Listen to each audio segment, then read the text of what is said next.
नमस्ते दोस्तों, मैं हूं आपकी एस्ट्रो फ्रेंड मोदिता राज। तो चलिए हम लोग अपने टॉपिक को कंटिन्यू कर लेते हैं। जिन्होंने इससे पहले वाली वीडियो नहीं देखी है, मैं उनको बता दूं कि मैं तिरु नक्षत्र के ऊपर बात कर रही हूं। तिरु नक्षत्र आप ऐसे समझ लीजिए कि तिरु जो है वो उसका अर्थ होता है ऐसा जिसका कोई रिलीजियस इम्पोर्टेंस हो, कोई धार्मिक महत्व हो। इसीलिए आप देखेंगे कि साउथ में जो टेम्पल्स हैं या जो भगवान हैं उनके नाम के आगे प्रीफिक्स में तिरु लगाया जाता है। तो अगर आपको इसके बारे में ज़्यादा जानना है, आप इससे पहले वाली वीडियो जो है वो आप देख सकते हैं। आर्द्रा नक्षत्र जो है उसके ऊपर बनाई है, क्योंकि वो भी एक तिरु नक्षत्र है। तो सबसे पहले आपकी जानकारी के लिए कि दो तिरु नक्षत्र हैं, आर्द्रा और श्रावण। आर्द्रा को हम लोग पहले ही डिस्कस कर चुके हैं। अब हम लोग 22वें नक्षत्र माने श्रावण नक्षत्र को डिस्कस कर लेते हैं।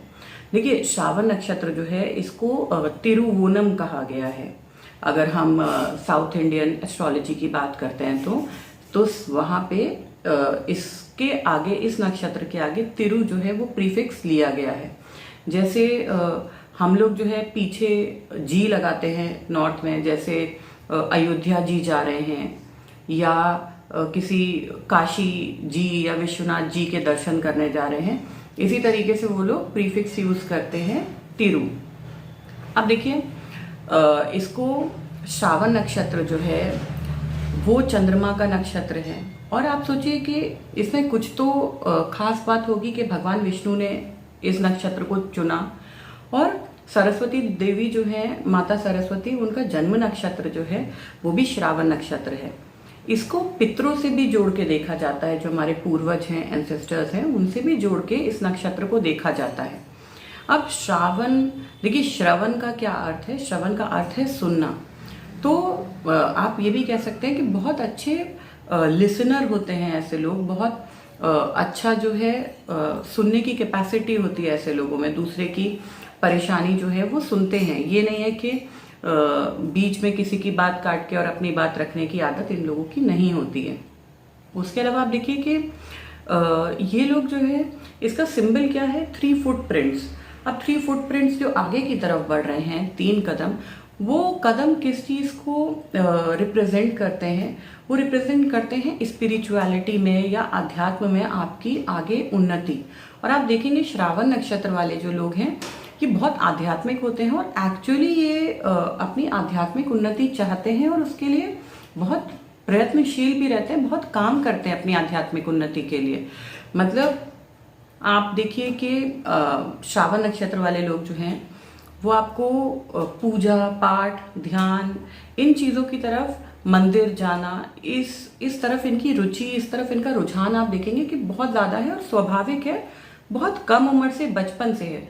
इनको उस चीज़ के लिए सिखाना नहीं पड़ता, बोलना नहीं पड़ता है। ये चीज़ इनके अंदर इनबिल्ड ये लेके आए हैं। अगर आप में से किसी का भी जो है असेंडेंट जो है वो श्रावण नक्षत्र में है, असेंडेंट राइजिंग, या आपका चंद्रमा जो है वो श्रावण नक्षत्र में है, तो आप देखेंगे कि आपके अंदर ये ट्रेट्स बचपन से ही वहाँ अवेलेबल हैं आपके लिए। भले ही आपने अभी तक उसको एक्सेस किया हो या नहीं किया हो, भले ही आप इतने ज़्यादा व्यस्त रहते हैं कि नौकरी या फैमिली लाइफ की वजह से आपको टाइम नहीं मिलता, लेकिन फिर भी आपका एक मन हमेशा वहीं लगा रहता है कि जब मैं रिटायर हो जाऊंगा तो मैं जो है भाई वृंदावन, काशी या बाबा विश्वनाथ, मतलब ऐसी जगह जाके सेटल होऊंगा, पूजा पाठ करूंगा और मेडिटेशन करूंगा। या ऋषिकेश की तरफ अट्रैक्शन, बहुत ज़्यादा झुकाव होना ऐसे लोगों का। आध्यात्मिक जर्नी ये लोग बहुत करते हैं, बहुत ज़्यादा रिलीजियस जर्नी ये लोग करना पसंद करते हैं। अब देखिए, चंद्रमा जो है वो ट्रैवल से भी जुड़ा हुआ है, तो ट्रैवल इन लोगों को सबसे ज़्यादा जो है वो कहाँ के लिए होगा? वो आपके तीर्थ स्थानों के लिए, या ऐसी कोई जगह जिनका स्पिरिचुअल महत्व है। स्पिरिचुअल महत्व है, जैसे ऋषिकेश हो गया, या ऐसे हो गया, आप मान लीजिए जो पुराने टेम्पल्स हैं, सन टेम्पल, कोणार्क, या इस तरीके की जगह पे, प्राचीन जगहों पे जाना, मंदिरों में, प्राचीन किले या इन चीज़ों की बात नहीं करेंगे, प्राचीन मंदिरों में या प्राचीन चीज़ों से इनका बहुत ज़्यादा लगाव होता है, जिनका कि कोई धार्मिक या आध्यात्मिक इम्पोर्टेंस हो। ये लोग रेकी हीलिंग में, चक्रा हीलिंग, मेडिटेशन में भी इनका बहुत इंटरेस्ट होता है, वहाँ झुकाव होता है इनका। और सबसे बड़ी बात क्या है कि चंद्रमा जो है वो इंट्यूशन भी देता है, इंट्यूटिव बनाता है इंसान को। तो श्रावण नक्षत्र वाले जो हैं वो बहुत इंट्यूटिव होते हैं, हाईली आप कह सकते हैं intuitive and very spiritual souls ये लोग होते हैं, कि चीज़ों का पूर्वानुमान लगा लेना कि ऐसा हो सकता है या ऐसा होने की संभावना है। तो आप पाएंगे कि इन लोगों में, जिसको हम गट फीलिंग बोलते हैं ना, इन लोगों को ये अनकंफर्टेबल फील करने लगते हैं। अनकंफर्टेबल कैसे? जैसे मान लीजिए आपने कोई काम इनको बोला, ये वो काम करने के लिए घर से निकल रहे हैं, लेकिन ऑल ऑफ अ सडन क्या होगा कि अभी मन नहीं कर रहा है, हम थोड़ी देर बाद जाएंगे या हम शाम को जाएंगे, लेकिन अभी हमारी जाने की इच्छा नहीं। मतलब इनको चीज़ें खराब होने से पहले थोड़ा सा आभास होने लग जाता है कि कुछ होने वाला है। या इनके निकट संबंधियों के ऊपर अगर कोई परेशानी आती है तो भी आप देखेंगे कि श्रावण नक्षत्र वाले जो हैं उनको एक आभास हो जाता है। भले वो ये ना समझ पाए कि किसके साथ क्या होने वाला है, लेकिन उनको ये समझ में आने लगता है कि मतलब कुछ तो ठीक नहीं हो रहा है। अब वो अलग अलग फॉर्म्स में निकल के आ सकता है, क्योंकि चंद्रमा इमोशन का कारक है।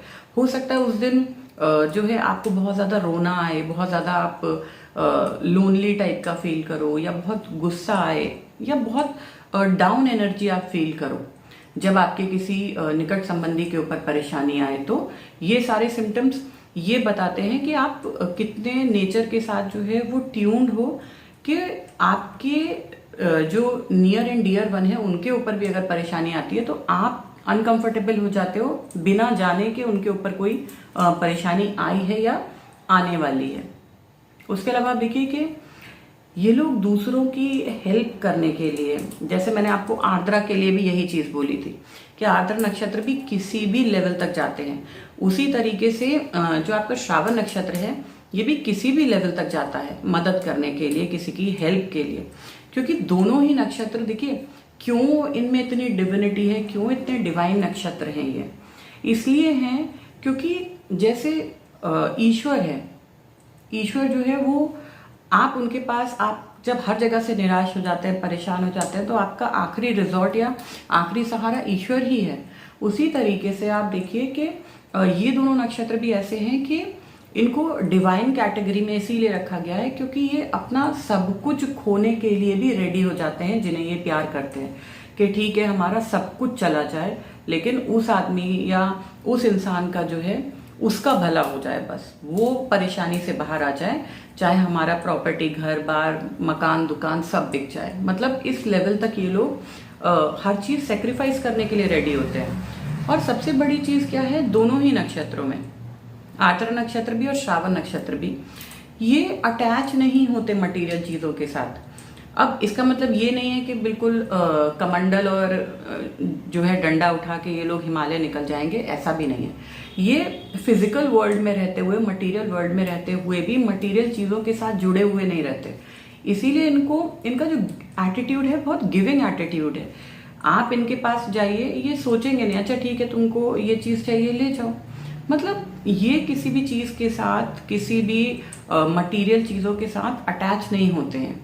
तो ये सबसे अच्छी दो कैरेक्टरिस्टिक्स हैं इन दो नक्षत्रों में, कि आप अपने आप जो है वो स्पिरिचुअलिटी की तरफ आपका झुकाव है और आप मटेरियल चीज़ों के साथ बहुत ज़्यादा, मतलब आपको अटैचमेंट नहीं होगा। भले ही आप सारे सुख भोग रहे हैं, सारी सुविधाएं भोग रहे हैं, लेकिन बैक ऑफ द माइंड आपके यही रहेगा कि कब मैं इन चीज़ों से मुक्ति पाऊँ और कब जो है मैं पूजा में, ध्यान में या इन सब चीज़ों की तरफ अपना उन्नति करूं। अब देखिए इन लोगों का अगर हम करियर की भी बात करें तो देखिए जहां दूसरों की सेवा, दूसरों की सर्विस, दूसरों को हील करने का जो काम है, जैसे आपका मेडिकल लाइन में हो गया, डॉक्टर्स हो गए, नर्सेस हो गई, या आपके एनजीओ हो गए, या इस तरीके के जो सेल्फलेस सर्विस प्रोवाइड करें या दूसरों को हील करें किसी भी तरीके से। हो सकता है कि ये जो है कंसल्टेंट हो जाए, कि जो है किसी को इमोशनल या मेंटल हीलिंग देनी है, वो करने में ये दोनों नक्षत्र बहुत अच्छे होते हैं, क्योंकि इन्होंने खुद मेंटली इतना झेला हुआ होता है ये इतने ज़्यादा मेंटली डिस्टर्ब सोल होते हैं कि आप इमेजिन नहीं कर सकते हैं कि किस लेवल पे इन्होंने अपनी लाइफ में टर्मोइल देखा है, किस लेवल पे इन्होंने अपने लोगों से धोखा देखा है।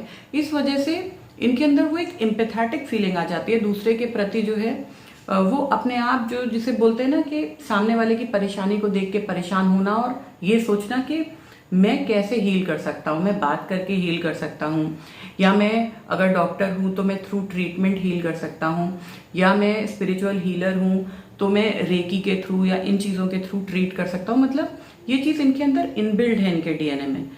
देखिए, ये लोग रिवेंजफुल नहीं होते हैं, मतलब खुद परेशानी और इतनी ज़्यादा कठिन जीवन इन लोगों का होता है। आप किसी भी आर्द्रा नक्षत्र और श्रावण नक्षत्र वाले से पूछ के देखिए, वो आपको हंसते हुए मिलेंगे। पहली बात तो आप उनके चेहरे को देख के बता नहीं पाएंगे कि इनका लाइफ इतना ज़्यादा अप्स एंड डाउन से गुजरा होगा।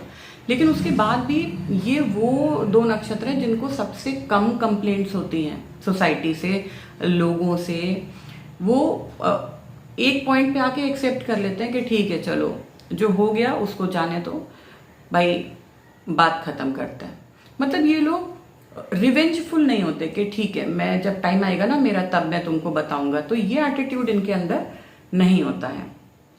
तो आई होप मेरा ये वीडियो जो है आप लोगों को अच्छा लगा होगा।